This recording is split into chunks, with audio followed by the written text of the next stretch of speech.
বন্ধুরা, welcome back to my new blog. সবাইকে জানাই গুড মর্নিং। তো আমাদের এখানে সকাল থেকে বৃষ্টি হচ্ছে, আমার সমস্ত কিছু কাজ করা হয়ে গেছে। আর এই দিক থেকে তোমাদের দাদা ভাই এসছে, তো ছোট ছোট মাছ নিয়ে এসেছে। দেখো চুনো মাছ। আর এইগুলো যে কি মাছ সেগুলো আমি জানি না নাম।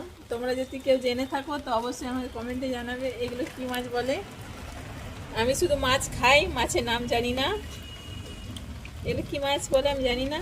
তো এই মাছগুলো আমার বাছা হয়ে গেছে, অনেকক্ষণ ধরে আমি বসে বসে বাছছি। আর এইদিকে দেখো কত বৃষ্টি হচ্ছে, সকাল থেকে বৃষ্টি লাগিয়ে রেখেছে।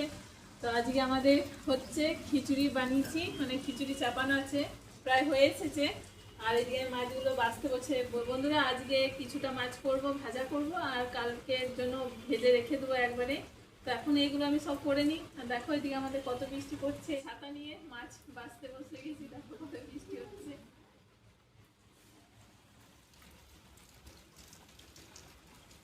আর এই বৃষ্টির দিনে খিচুড়ি আর মাছের টক খুব সুন্দর লাগে। তো তেঁতুল নেই, সেই জন্য টক করা হচ্ছে না। আমরা ছিল, ওই আমরা দিয়ে আমরা টক করেছি, আর খিচুড়ি আর মাছ ভাজা। বন্ধুরা, আমার মাছ বাছা কমপ্লিট হয়ে গেছে, আর এই যে আমি ভাজতে শুরু করে দিচ্ছি। আর আমার খিচুড়ি আমরা চাটনি আর এই যে চাটনি বড়া করে দিচ্ছি, তো এটা কমপ্লিট হয়ে গেছে। আর এই যে মাছগুলো ভেজে দিলে আমরা এখন খেতে বসে যাবো। এই তো মাছগুলো ভাজলাম। এই মাছের টক খুব সুন্দর লাগে তেঁতুল দিয়ে। তো আজকে একটু ভাজা দেখি কি করে দিই, ভাজাই খাবে। আর কালকে একটু টক করবো, কালকে জন্য একটু রেখে দেবো। আর আজকের জন্য একটু ভাজা, ওরা ভাতের সাথে খাবে বললো, খিচুড়ির সাথে।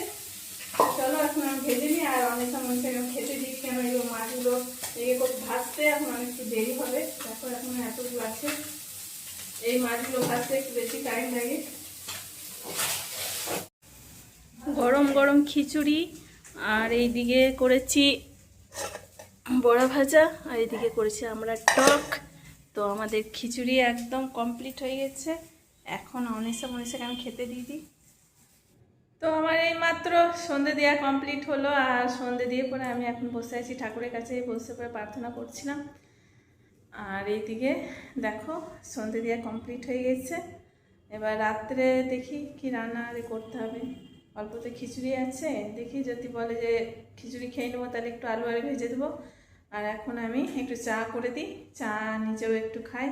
এখন রিয়েলিও কোথায় ঢুকে আছে দেখি, ওরা কি করছে। ওদিকে সেই দুপুরে খাবার দিয়েছিলাম, এখন আর কোনো কিছু খেতে দিইনি। তো ওদিকে একটু মুড়ি দিয়ে দিই, আর আমিও একটু চা করি।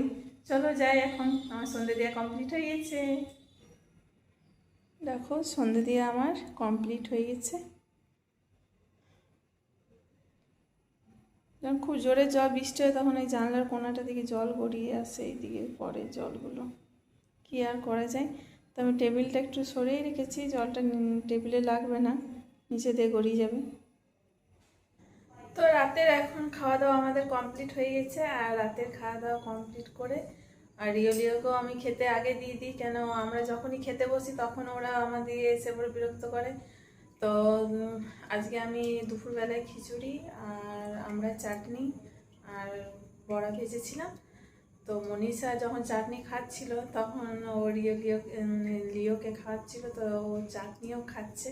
দেখে আমরা অবাক হয়ে গেলাম যে একটা আছে লিও, আর লিও কোনো কিছু খেতে খুঁজে না, কিন্তু লিও সমস্ত কিছুটাই খায়। আমরা যেটা খাবো সেটা ওকে দিই, সেটাও সব খেয়ে নেয়। আলু ভাজলে আলু ভাজা খাই, যদি আমরা ভাত তো দিই তখন খাই। কোনো কিছু সবজি যদি খাই তরকারি দিয়ে মুড়ি দিয়ে মাখিয়ে খাই, সেটাও দিলে সেটাও খেয়ে নেয়। মানে সমস্ত কিছু খাবার আমাদের রিও সোনা খায়। আর রিও কিন্তু কোনো কিছু খেতে চায় না, ও শুধু মুড়ি ভাত আর গাজর আর শাক এইগুলোই খায়, আর আদার্স কোনো কিছু খায় না। আর লিও সোনাকে রুটি দিলে সে রুটিটাও ও খেয়ে নেয়। সকালবেলায় যে আমরা চা খাই, রুটি আর থাকলে চা দিয়ে রুটি দিয়ে খাই, তো ওকেও দিয়ে ও খেয়ে নেয়। আর যখনই আমরা খেতে বসবো ও যে কী করে জানতে পারে, আর ও আগে চলে আসছে, আগে এসে পরে আমাদের কাছে কোলের কাছে এসে বসে যাবে, না কোলে চাপবে, ঘুরঘুর করবে, এই করে। তো আমাদের সবাইকারই খাওয়া দাওয়া কমপ্লিট হয়ে গেছে। আর এখন গেট আরে লাগিয়ে দিই, গেটগুলো আরে সব বন্ধ করে এই শুয়ে পড়বো। তো আজকে এই পর্যন্তই, দেখা হচ্ছে পরের ভিডিওতে। আমার চ্যানেলে নতুন হলে একটা সাবস্ক্রাইব, লাইক, কমেন্ট, শেয়ার করবে। সবাইকে জানাই গুড নাইট, বাই।